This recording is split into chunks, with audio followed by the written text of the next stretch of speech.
Tu sais que ta copine a envie d'avoir des relations sexuelles, tu sais que ta copine a envie de faire l'amour, et pourtant, tu sais que tu pourras pas lui donner ce plaisir. Ils ont besoin de s'approprier leur propre sexualité, de ne pas faire du copier-coller. Tant que c'est du copier-coller, c'est pas eux, et ils se plantent. Puis finalement, tu te rends compte que c'est surtout mécanique et mental, et donc non, tu te remets plus en question. Tu dis j'ai fait de mon mieux pour l'exciter, si je l'excite pas ou que ça marche pas, tant pis, prochaine fois quoi. Justement, on a une pression de la société sur la fonction sexuelle, sur le rôle d'être un homme, la masculinité, la virilité. Donc voilà, tout ça, ça joue.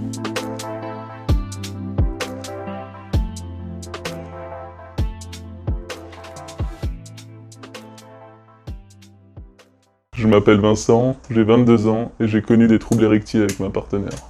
Aujourd'hui, 7 jeunes hommes sur 10 sont concernés par les troubles érectiles, un phénomène en hausse depuis 15 ans.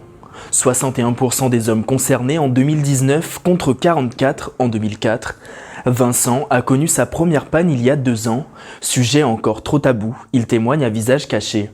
Alors moi, la première fois où ça m'est arrivé, c'était quand j'avais dû mettre une capote, ça m'était jamais arrivé auparavant. J'ai eu ce blocage au moment de l'enfiler, j'ai aucune idée pourquoi. Du coup, quand le rapport sexuel venait, il y avait une forte appréhension qui s'installait en quelque sorte. Le désir était toujours là, il y avait du désir, j'avais envie de ma partenaire, mais c'était un moment de panique parce que je savais que j'allais pas réussir à avoir une érection. Et rien que ça me mettait dans une spirale négative. Pendant l'érection, la verge se gorge de sang comme une éponge. On parle de dysfonctionnement lorsqu'un manque de rigidité s'installe. Il existe différents facteurs pouvant entraîner ce phénomène.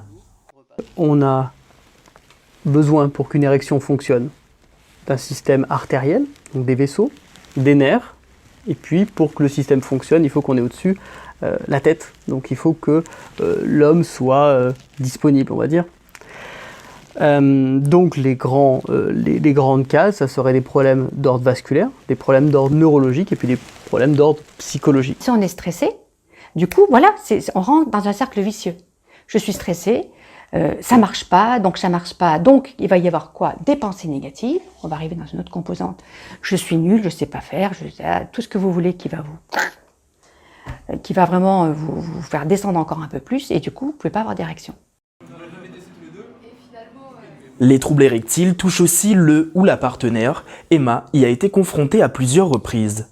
Les premières fois où ça arrivait, je me remettais en question en disant que c'était peut-être à cause de moi que la personne, elle bandait plus, mais qu'à la fin, au fur et à mesure d'expérience, qu'au début on ne connaît pas en fait ce symptôme-là, parce qu'on est jeune, et puis finalement tu te rends compte que c'est surtout mécanique et mental, et donc non, tu te remets plus en question, tu dis j'ai fait de mon mieux pour l'exciter, si je l'excite pas ou que ça marche pas, tant pis, prochaine fois quoi.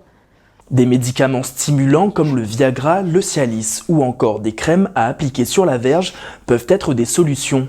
Mais elles ne sont pas les seules. D'après les spécialistes, libérer la parole et apprendre à connaître son partenaire est essentiel. Une vie sexuelle, c'est pas une réussite à 100%. Il y a des pannes. Les pannes font partie de la vie aussi. Il y a des jours où on a du désir, des jours où on en a moins.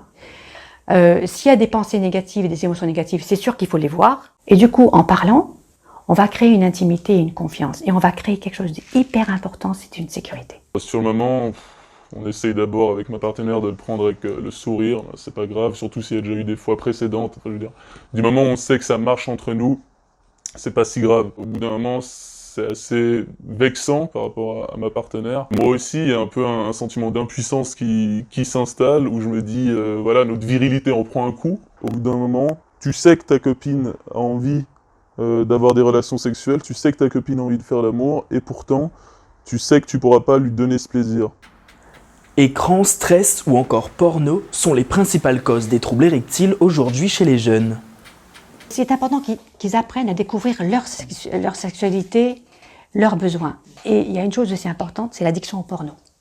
Et que, hélas, si ces jeunes-là, leur prof, si je peux dire, le moyen de repère, c'est les films porno, ils se plantent. Donc ils ont besoin de s'approprier leur propre sexualité, de ne pas faire du copier-coller. Tant que c'est du copier-coller, c'est pas eux, et ils se plantent. On a une pression de la société sur la fonction sexuelle, sur le rôle d'être un homme, la masculinité, la virilité. Donc voilà, tout ça, ça joue. Le poids de la société, le poids culturel va jouer. Et donc forcément, on va avoir dans certains cas un cercle vicieux qui va se mettre en route. Pour sortir de ce cercle vicieux, le rôle de la partenaire est primordial. La parole, le toucher ou les petites attentions peuvent permettre de dédramatiser la situation. Il ne faut pas qu'elle se braque, il faut qu'elle reste naturelle, qu'elle continue de sourire, de profiter de la situation et que je pense que ça permettra à son conjoint de se détendre et de passer à autre chose plus rapidement. S'il n'y a pas de communication, je pense pas qu'on puisse retrouver l'érection normalement et puis prendre son temps. Ça, c'est le meilleur conseil que je puisse donner, c'est prendre son temps, dédramatiser, et puis faire preuve de tendresse avec sa partenaire, que sa partenaire fasse preuve de tendresse. Vous l'aurez compris, la panne peut arriver à n'importe qui, n'importe quand, mais pas de panique, elle n'est pas synonyme de perte de masculinité.